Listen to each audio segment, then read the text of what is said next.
15-ാം തീയതി, അതായത് സെപ്റ്റംബർ 15-ന് നിയമസഭയുടെ സമ്മേളനം തുടങ്ങുകയാണ്. എവരും ഉറ്റുനോക്കുന്നത് പോലെ രാഹുൽ മാങ്കൂട്ടത്തിൽ നിയമസഭയുടെ സമ്മേളനത്തിൽ പങ്കെടുക്കുമോ എന്നുള്ളതാണ്. കാരണം അയാൾ MLA സ്ഥാനം രാജിവെച്ചിട്ടില്ല. അയാൾ രാജിവെച്ചിറങ്ങിയിരിക്കുന്നത് യൂത്ത് കോൺഗ്രസിന്റെ അധ്യക്ഷ സ്ഥാനത്ത് നിന്നാണ്. ഇപ്പോ എല്ലാ കണ്ണുകളും രാഹുൽ മാങ്കൂട്ടത്തിൽ ഈ നിയമസഭാ സമ്മേളനത്തിൽ പങ്കെടുക്കുമോ, 15-ന് തുടങ്ങുന്ന നിയമസഭാ സമ്മേളനത്തിൽ രാഹുൽ മാങ്കൂട്ടത്തിൽ പങ്കെടുക്കുമോ എന്നുള്ളതാണ് എല്ലാവരും ഉറ്റുനോക്കുന്നത്. അതായത് രാഹുൽ മാങ്കൂട്ടം പങ്കെടുക്കുമെന്ന് തന്നെയാണ് കോൺഗ്രസിനെ അടുത്ത വൃത്തങ്ങൾ സൂചിപ്പിക്കുന്നത്. VD സതീശൻ ചെറിയ ഒരു ഇഷ്ടക്കുറവൊക്കെ പ്രകടിപ്പിക്കുന്നുണ്ടെങ്കിലും VD സതീശന്റെ സമ്മതത്തോടു കൂടി തന്നെ രാഹുൽ മാങ്കൂട്ടത്തിൽ 15-ന് നിയമസഭയിലേക്ക് എത്തുമെന്നും, അതുകൂടാതെ 15-ന് നിയമസഭയിലേക്ക് കയറുന്നതിന് മുമ്പ് പാലക്കാട് വന്ന് പാലക്കാട് ജനങ്ങളെ കണ്ടുകൊണ്ട് അവിടെ രാഹുൽ മാങ്കൂട്ടത്തിന് ഒരു സ്വീകരണം ഒരുക്കിക്കൊണ്ട് തനിക്ക് വോട്ട് ചെയ്ത് വിജയിപ്പിച്ച പാലക്കാടിലെ ജനങ്ങൾക്ക് മുന്നിൽ പ്രത്യക്ഷപ്പെട്ടതിന് ശേഷമായിരിക്കും രാഹുൽ മാങ്കൂട്ടത്തിൽ നിയമസഭയിലേക്ക് വണ്ടി കയറുന്നത്. അതായത് രാഹുൽ മാങ്കൂട്ടത്തിൽ ഇപ്പോൾ താമസിക്കുന്നത് അടൂരിലെ അദ്ദേഹത്തിന്റെ വീട്ടിലാണ്. ഈ അടൂരിലെ വീട്ടിൽ നിന്ന് അദ്ദേഹം ഡയറക്റ്റ് നിയമസഭയ്ക്ക് തിരുവനന്തപുരത്തേക്ക് പോവില്ല എന്നുള്ള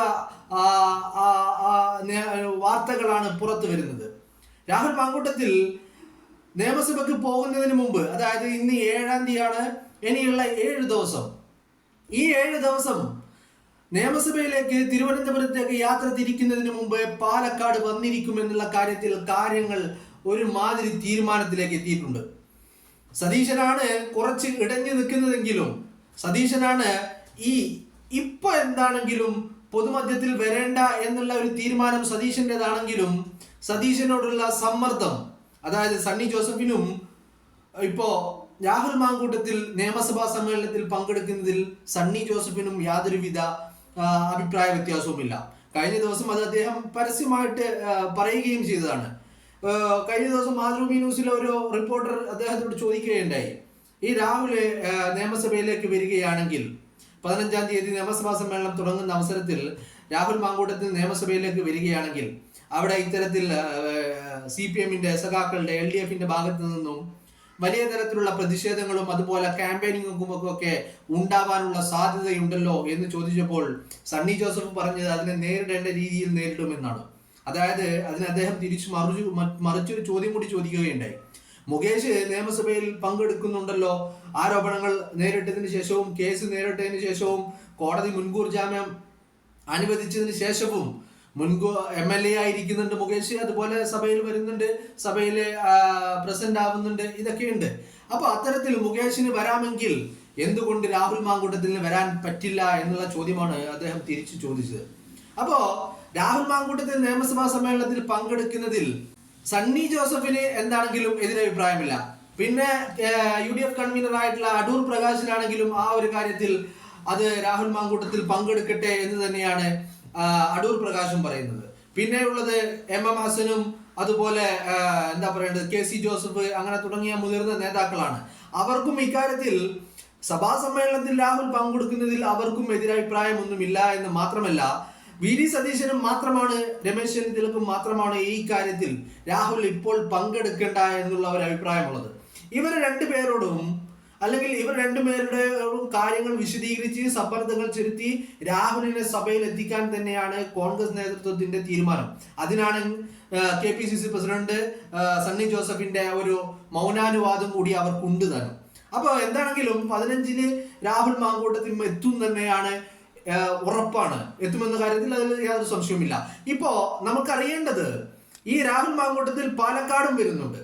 അതായത് സഭാ സമ്മേളനത്തിലേക്ക് പുറപ്പെടുന്നതിന് മുമ്പ് അയാളുടെ തിരിച്ചുവരവിന്റെ തുടക്കം എന്ന രീതിയിൽ അയാൾ പാലക്കാട് വന്നതിന് ശേഷമായിരിക്കും തിരുവനന്തപുരത്തേക്ക് പോവുക എന്നുള്ളതാണ്.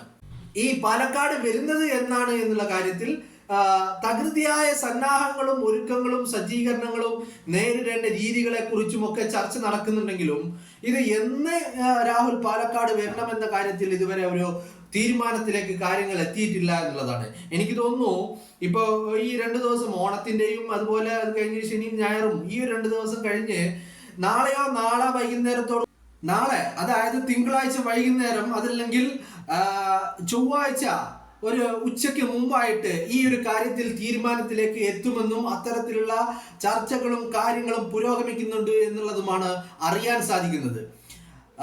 ഇതിന് ഒരു പ്രധാന ഘടകമായിട്ട് നിൽക്കുന്ന ആൾ എന്ന് പറയുന്നത് ഷാഫി പറമ്പിൽ തന്നെയാണ്.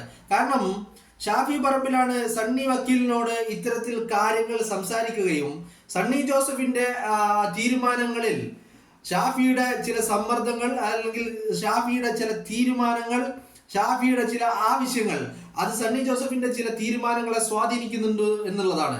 അപ്പൊ ഇത്തരത്തിൽ സണ്ണി ജോസഫ് ഇതിന് മൗനാനുവാദം കൊടുത്തിട്ടുണ്ട് എന്ന് മാത്രമല്ല, വി ഡി സതീശനോട് കാര്യങ്ങൾ ബോധ്യപ്പെടുത്താൻ, വി ഡി സതീശനെ കാര്യങ്ങൾ ഈ വഴിയിലേക്ക് കൊണ്ടുവരാൻ അതിന് സണ്ണി ജോസഫിനെ തന്നെയാണ് ഒരു ചുമതലപ്പെടുത്തിയെന്നൊന്നും പറയാൻ പറ്റില്ല. കാരണം ചുമതലപ്പെടുത്താൻ ഒരു കീഴിൽ നിൽക്കുന്ന ഒരു ഹയറാർക്കിയിൽ മുകളിൽ നിൽക്കുന്ന ആളെ താഴെ നിൽക്കുന്ന ആൾ ചുമതലപ്പെടുത്താൻ പറ്റില്ലല്ലോ.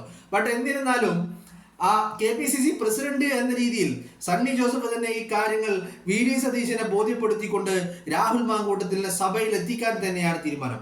അപ്പോഴും നമ്മൾക്കറിയേണ്ടത് എപ്പോഴാണ് പാലക്കാട്ടേക്ക് എന്നുള്ളതാണ്. പാലക്കാട്ടേക്ക് എപ്പോഴാണ് എന്നുള്ള കാര്യങ്ങളിൽ ഒരു തീരുമാനം വരണമെങ്കിൽ നാളെ വൈകുന്നേരമോ അതല്ലെങ്കിൽ നാളെ കഴിഞ്ഞ് ചൊവ്വാഴ്ച ഒരു ഉച്ചയോട് കൂടി കാര്യങ്ങൾ ഏകദേശം തീരുമാനമാകുമെന്ന് തന്നെയാണ് പ്രതീക്ഷിക്കുന്നത്. എന്താണെങ്കിലും രാഹുൽ മാങ്കൂട്ടത്തിലെ സഭയിൽ കാണുവാനല്ല, രാഹുൽ മാങ്കൂട്ടത്തിലെ പാലക്കാടിന്റെ മണ്ണിൽ തിരിച്ച് അയാൾ വന്നിറങ്ങുന്നതൊന്ന് കാണാനാണ് ആഗ്രഹിക്കുന്നതും അതിനു വേണ്ടിയാണ് കാത്തിരിക്കുന്നതും. കാരണം പാലക്കാടിന്റെ ജനങ്ങൾ പറയുന്നു അത് ഞങ്ങളുടെ സ്വന്തം മകനാണ്, അയാൾക്ക് വേണ്ടി അവിടെയുള്ള വീട്ടമ്മമാർ പറഞ്ഞുകൊണ്ടേയിരിക്കുന്നു ഞങ്ങൾ അയാൾക്ക് വേണ്ടിയുള്ള പ്രാർത്ഥനയിലാണ്, അയാളുടെ തിരിച്ചുവരവും പ്രതീക്ഷിച്ചാണ് ഞങ്ങൾ നിൽക്കുന്നതെന്ന് പാലക്കാട്ടിലെ വീട്ടമ്മമാർ പറയുമ്പോൾ അയാൾക്ക് എങ്ങനെ പാലക്കാടിന്റെ മണ്ണിൽ വരാതിരിക്കാൻ കഴിയും?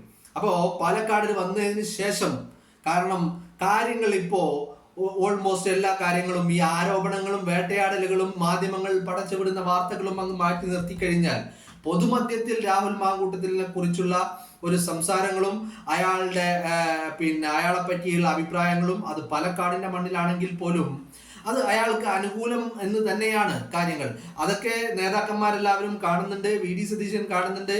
അതുപോലെ വി ഡി സതീശനെതിരെ പോലും നടക്കുന്ന കോൺഗ്രസ് പ്രവർത്തകർക്ക് ഇടയിൽ നിന്ന് ചില പ്രതിഷേധങ്ങൾ നടക്കുന്നുണ്ട്. ഈ രാഹുൽ മാങ്കൂട്ടത്തിനെതിരെ എടുത്തിരിക്കുന്ന ഈ ഒരു നിലപാട്, അത് കർശനമായ നിലപാട്, അത് വളരെ പെട്ടെന്നെടുത്തൊരു തീരുമാനം. അങ്ങനെ ആ ഒരു തീരുമാനം അത് ഇച്ചിരി നേരത്തെ അല്ലെങ്കിൽ ഒന്നുകൂടി ആലോചിച്ച് തീരുമാനമെടുത്താൽ മതിയായിരുന്നു, അതല്ലെങ്കിൽ ഇത്തരം ഒരു കർശനമായ ഒരു നിലപാടിലേക്ക് കാര്യങ്ങൾ കടക്കേണ്ടതില്ലായിരുന്നു എന്നുള്ള ഒരു പ്രതിഷേധത്തിന്റെ സ്വരം അത് കോൺഗ്രസ് പ്രവർത്തകരിൽ നിന്ന് ഈ വി ഡി സതീശൻ നേരിടുന്നുണ്ട്. അദ്ദേഹം അതിനെ കാര്യമാക്കുന്നില്ലെങ്കിലും ബട്ട് അദ്ദേഹം അത് കാണുകയും കേൾക്കുകയും ചെയ്യുന്നുണ്ട്. പ്രതിഷേധത്തിൽ നമ്മൾ അതേ രീതിയിൽ തിരിച്ച് പ്രതിഷേധിക്കേണ്ട അല്ലെങ്കിൽ പ്രതികരിക്കേണ്ട എന്ന് മാത്രമേ അദ്ദേഹം കരുതിയുള്ളൂ. ബട്ട് അദ്ദേഹം കാണുന്നുണ്ട് ഈ പൊതുവെ ഉയർന്നു വരുന്ന അഭിപ്രായങ്ങളെക്കുറിച്ചും പൊതു അഭിപ്രായങ്ങളെക്കുറിച്ചും കാണുകയും കേൾക്കുകയും ചെയ്യുന്നുണ്ട്. അപ്പൊ അത്തരമൊരു സാഹചര്യത്തിൽ വി ഡി സതീശന്റെ മനസ്സും മാറും, അദ്ദേഹത്തിന്റെ നിലപാടിൽ ഒരു വിട്ടുവീഴ്ച ഉണ്ടാകും എന്ന് തന്നെയാണ് പ്രതീക്ഷിക്കുന്നത്. ആ പ്രതീക്ഷകൾക്കനുസരിച്ചാണ് കാര്യങ്ങൾ പോകുന്നതെങ്കിൽ നാളെയോ നാളെ കഴിഞ്ഞോ ഉള്ള ദിവസങ്ങളിൽ രാഹുൽ മാങ്കൂട്ടത്തിലെ കാര്യങ്ങളിൽ തീരുമാനമുണ്ടാകും. ആ തീരുമാനം എന്ന് പറയുന്നത് സഭയിൽ പങ്കെടുക്കുമോ ഇല്ലയോ എന്നുള്ള കാര്യത്തിൽ ആയിരിക്കില്ല, സഭയിൽ പങ്കെടുക്കുമെന്നുള്ള കാര്യത്തിൽ ഒരു തർക്കവുമില്ല. ബട്ട് പാലക്കാടിന്റെ മണ്ണിലേക്ക് ഇനി എപ്പോഴാണ് രാഹുൽ മാങ്കൂട്ടം തിരിച്ചെത്തുന്നത് എന്ന് പറഞ്ഞാൽ നിയമസഭാ സമ്മേളനത്തിന് ശേഷമായിരിക്കും എന്നല്ല, നിയമസഭാ സമ്മേളനത്തിന് മുന്നേ തന്നെ അയാൾ പാലക്കാട് വന്നിട്ടായിരിക്കും, പാലക്കാട് നിന്നായിരിക്കും നിയമസഭയിലേക്ക് യാത്രയാവുക എന്നുള്ള കാര്യമാണ്. അപ്പൊ അതിന്റെ ദിവസങ്ങളും കാര്യങ്ങളും അതിന്റെ ഒരുക്കങ്ങളും ഏത് തരം പരിപാടിയിലാണ് അദ്ദേഹത്തെ പങ്കെടുപ്പിക്കേണ്ടത് എന്നുള്ള കാര്യങ്ങളും ഒക്കെ അവിടെ നിൽക്കുകയാണ്. കാരണം അദ്ദേഹം പാർട്ടിയിൽ നിന്നൊരു സസ്പെൻഷൻ നേരിടുന്ന സമയമാണ്. അപ്പോൾ പാർട്ടിയുടെ ഒരു ഔദ്യോഗിക പരിപാടിയിൽ അല്ലാതെ എന്നാൽ പാർട്ടിയിലെ നേതാക്കന്മാരെല്ലാവരും പങ്കെടുത്തുകൊണ്ട് അത്തരത്തിൽ ഉള്ള ഒരു പരിപാടി, എന്നാൽ അത് പാർട്ടിയുടെ ലേബലിലല്ല, അത് ഒരു സാംസ്കാരിക കൂട്ടായ്മയോ അല്ലെങ്കിൽ അവിടെയുള്ള ഏതെങ്കിലും അസോസിയേഷന്റെ കീഴിലുള്ള ഒരു പരിപാടിയിൽ അദ്ദേഹത്തെ പങ്കെടുപ്പിച്ചുകൊണ്ട് അവിടെ കോൺഗ്രസിന്റെ നേതാക്കൾ ഉണ്ടാവും, ഷാഫി പറമ്പിലുണ്ടാവും, അതുപോലെ വി ഡി സതീശനെ പങ്കെടുപ്പിക്കാനുള്ള ഒരുക്കങ്ങൾ നടക്കുന്നുണ്ട്. ഇത്തരത്തിൽ പ്രധാനപ്പെട്ട എല്ലാ നേതാക്കളെയും പങ്കെടുപ്പിച്ചുകൊണ്ട് തന്നെ പ്രവർത്തകരെയും പങ്കെടുപ്പിച്ചുകൊണ്ട് അഥവാ വല്ല പ്രതിഷേധങ്ങളും വല്ലതും ഉണ്ടാവുകയാണെങ്കിൽ അതിനെ നേരിടേണ്ട രീതിയിൽ നേരിടാനുള്ള അപ്പോൾ നേരിടേണ്ട ആ തയ്യാറെടുപ്പുകളുമായിട്ട് തന്നെയാണ് കാര്യങ്ങൾ നീങ്ങുന്നത്. അതിന് വ്യക്തമായ സൂചനകൾ നേതാക്കൾ നൽകി തുടങ്ങിയിട്ടുണ്ട്. വി ഡി സതീശൻ ഇന്ന് ആ കാര്യങ്ങളെ കുറിച്ചൊന്നും പ്രതിപാദിച്ചിട്ടില്ല, കഴിഞ്ഞ ദിവസവും പ്രതിപാദിച്ചില്ല. അതിന് മുമ്പത്തെ ദിവസം അദ്ദേഹം പറഞ്ഞത് നിലപാടെടുത്തത് താൻ അതിന്റെ ഉത്തരവാദിയാണ്, അതിന്റെ ഉത്തരവാദിത്വം ഫുള്ളായിട്ട് എന്നിലാണ് എന്നാണെങ്കിലും അതിനെക്കുറിച്ച് അദ്ദേഹത്തിന്റെ നിലപാടിൽ ചെറിയൊരു മാറ്റങ്ങൾ വന്നിട്ടുണ്ട്. സണ്ണി ജോസഫ് അദ്ദേഹത്തോട് സംസാരിച്ചിട്ടുണ്ട്, അദ്ദേഹത്തെ പറഞ്ഞ് കാര്യങ്ങൾ ബോധ്യപ്പെടുത്തിയിട്ടുണ്ട് എന്ന് തന്നെയാണ് അറിയാൻ സാധിക്കുന്നത്. എന്താണെങ്കിലും രാഹുൽ മാങ്കൂട്ടത്തിൽ പാലക്കാടിന്റെ മണ്ണിലേക്ക് തിരിച്ചു വരുന്നത് അതിനുവേണ്ടി കാത്തിരിക്കുകയാണ്.